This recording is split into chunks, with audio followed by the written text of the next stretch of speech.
right. Okay, so obviously there's a little bit of excess information up here, meaning some of the numbers aren't going to be used, but that's okay.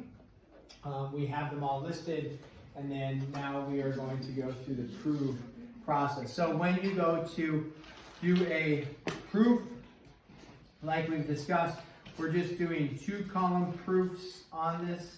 So we don't do a paragraph proof like I briefly discussed at some point in time. But we're going to have statements, and then we're going to have reasons. So what is the first statement?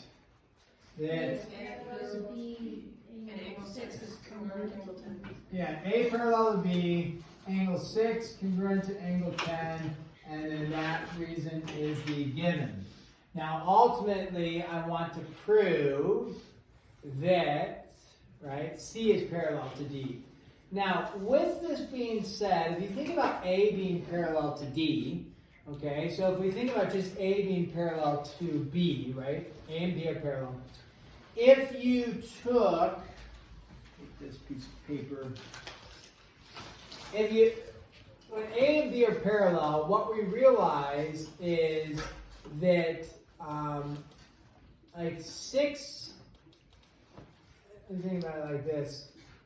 If we cover this section up, A and B being parallel, all of these match the types of angles that we've been discussing, right? Corresponding, alternate interior, consecutive interior, right? So on and so forth. That all matches that. And then if we were to cover up this part, then all of these match together with A and B being parallel. All of these kind of match together. 6 and 10 being congruent actually like jump across. Okay, so 6 and 10 jump across. So if we are going to end up considering that we want C being proven to be parallel to D, what we're going to look at is that if we can make any set of, like, so if we want C parallel to D, if you can make, that's a 13, not a B there. If you can make any set of these, like corresponding angles congruent, or alternate interior angles congruent, or consecutive interior angles supplementary. If we can make any of those statements true, then if we can make those congruency or supplementary statement, then we can state that C and D are parallel. Okay? So when we look at this, we want to be able to figure out what 2 angles might be supplementary and or what 2 angles might be congruent to prove C and D. Now, remember, 6 and 10 are not enough to state C and D are parallel, because when we look at C and D being parallel, like I stated, we're either going to need some sort of set over here with congruency or some sort of set over here with congruency, or supplementary type idea. And then once I have that, then I can state parallelism. So, all right.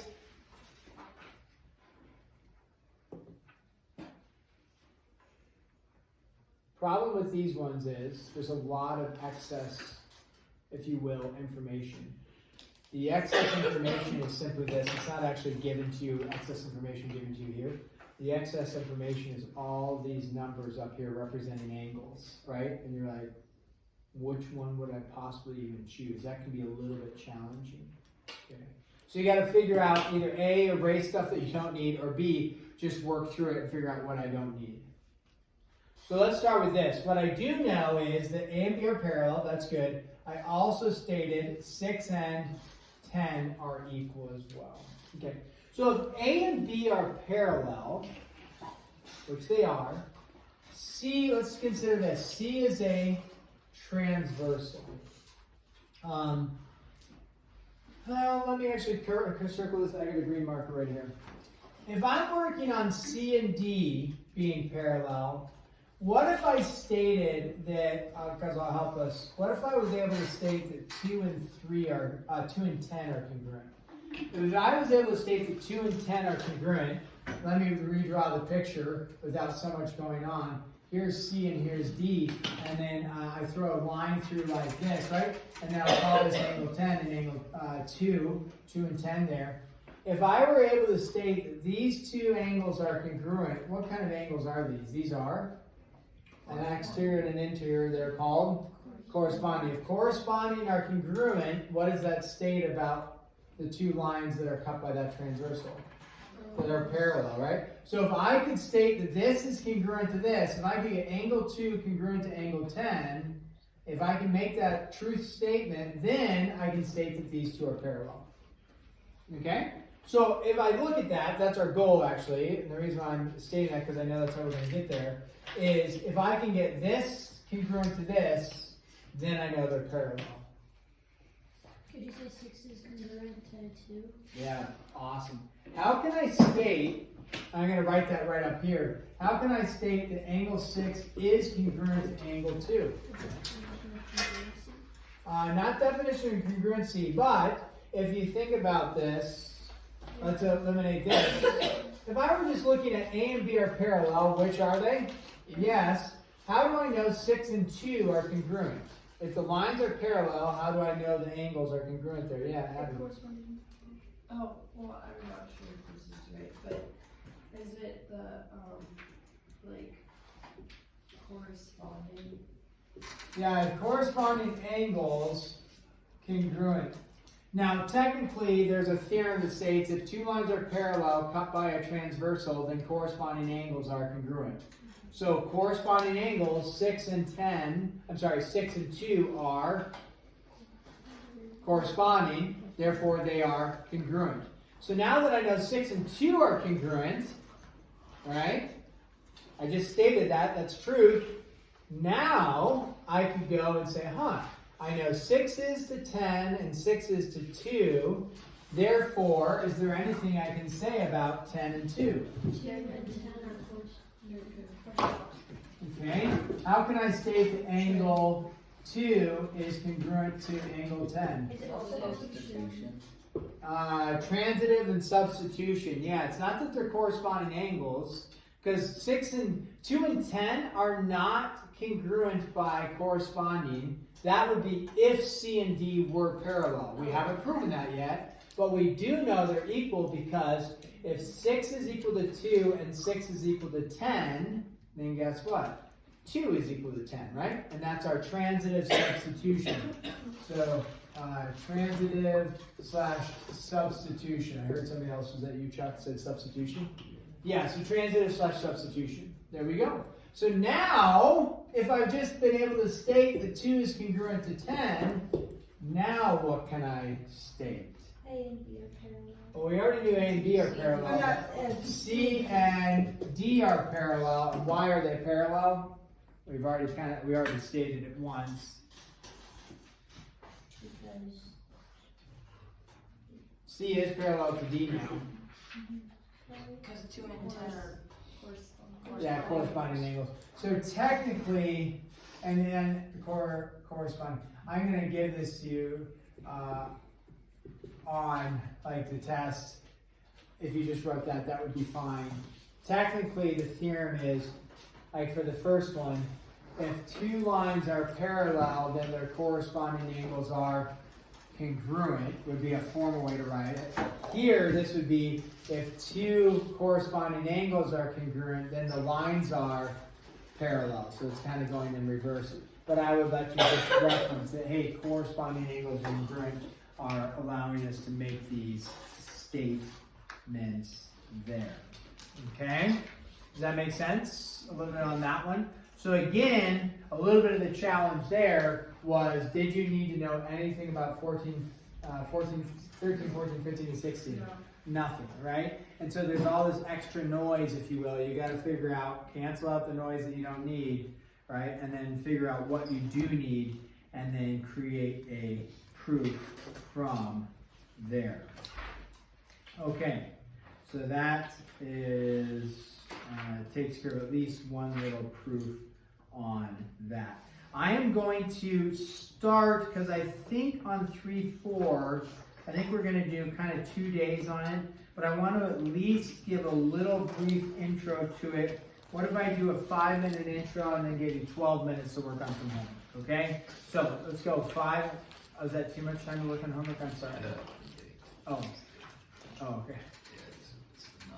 It's enough? Okay. I didn't want to, I mean, if it's too much time, I can extend the lecture on 3, 4. So, okay. Distance, midpoint, and slope. And you're like, what? That sounds like algebra. I'll leave that up there. Okay, so 3.4 is distance slash midpoint and then slash slope. Okay, so this gets thrown into this chapter because we're dealing with, as we've been seeing right here, we've been dealing with lines and parallel lines, and lines have slopes to them. Lines have, well, line segments have distances to them. Line segments have midpoints on them. So this is actually going to be an algebra review. You should have seen this in algebra or even pre-algebra. So what this is this is distance, midpoint, and slope, and we're going to be considering all of this on a XY plane. Okay, when I say an XY plane, this is your algebra review. An XY plane would look like this, right? You have an x-axis and a y-axis. Now you could have different letters for this. It could be a TZ plane. It could be an LM plane or something, but typically we call it an XY plane. But you could label it with other variables. So this is going to be all on an XY plane. So there's 3 formulas that we're going to be working with, and those 3 formulas are going to be the distance of a line segment, a midpoint of a line segment, and then a slope of a line. And so if I have a point here and a point here like this, and I connect those dots, I've formed a line segment, okay? In that, if I don't have like a specific coordinate, we would call this x sub 1, y sub 1, and then x sub 2, comma, y sub 2. We talked about the subscript in here. I can't remember. Yes. Maybe in Algebra 1, or did I in Geometry? We talked about the subscript. I don't know. we refer to this. Let's go over this. This is x sub 1, y sub 1. It's a way to distinguish, rather than writing, if I erase this and if I erase this, rather than writing x, y, and x, y, the issue with that is that would be stating that this x is the same as this x because they're both x. That's not true. You can see they're in different spots. And so we would write a subscript to say, hey, we're referring to 2 different x points. Here's the issue. People get, I don't know if it's lazy or they just don't know, they write like x1 and then they write x2. That's actually wrong. That's saying x times 2. Or they get confused and they say x to the first and x to the second. That's wrong because that's saying x squared. So it's a subscript, and it's important that we make a note of that it's actually x sub 1. I won't actually say sub, I'm just going to say x1, x2, just because of like it shortens it up for us. But make a note of that. If you're writing it either of these ways, I'm going to probably actually mark you wrong. I just want to, because it's really wrong. So that is, those don't equal each other, okay? It's a subscript, so write it correctly. Okay, now in that, we have 3 formulas that come from that. I'm going to write them, and then on Monday, we are going to discuss them. The distance formula, and this should all be reviewed from your algebra days. The distance formula is stating what is the distance from this point to this point. And the distance formula is written as the square root of x2 minus x1, again those are subscripts, squared plus y2 minus y1 squared, just like that. You'll have to memorize the distance formula. Okay, so you'll want to make sure you have this one memorized. Okay, it's actually the Pythag theorem. What? A squared plus b squared is equal to c squared. You remember the Pythag theorem, probably from Algebra 1 or pre-algebra possibly.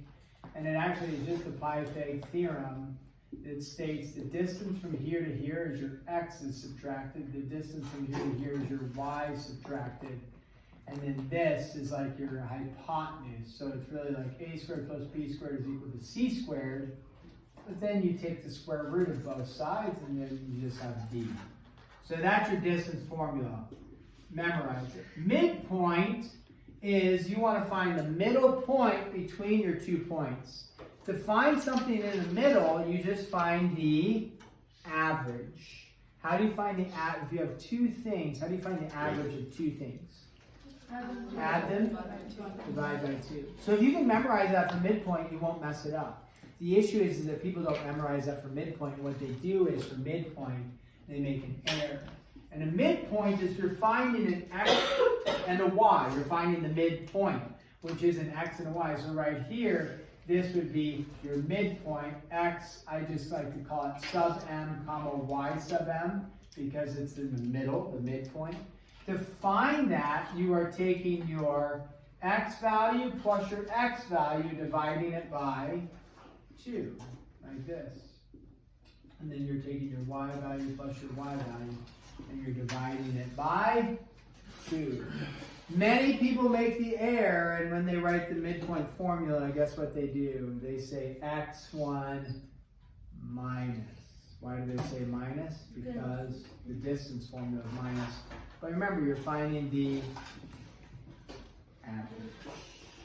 The last one we're going to put up there, which we will again discuss all these in greater detail, slope. If I said describe slope for me, how would you describe slope for me?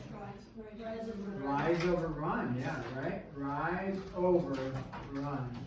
That is the description of slope. Now, crutchless. Whoa. Are you sure that's a wise idea? Wow. It's supposed to be up for next week. Okay. Awesome. Great. Okay, rise over run. That's the description. What's the equation? y2 minus y1. Again, that's subscript. x2 minus x1 subscript. So if I say what's the equation of slope, you're giving me that. If I say describe slope, you're giving me this. I don't know if the book puts it in here. I'll double check. I will put it in here. What symbol is this? Delta. Did you see that in science? Delta y over delta x. What does delta stand for? Change. Change in. So if you're changing y over change in x, you'll sometimes see that. And that's delta is a Greek letter which stands for change in. So delta y over delta x, you might see that as well. That actually is part of our calculus notation for slope. So we see that often when we get to calculus. Okay, I'm going to pause there. Is 3-4 due on Monday? Now we're going to deep dive on Monday into 3-4. Cool.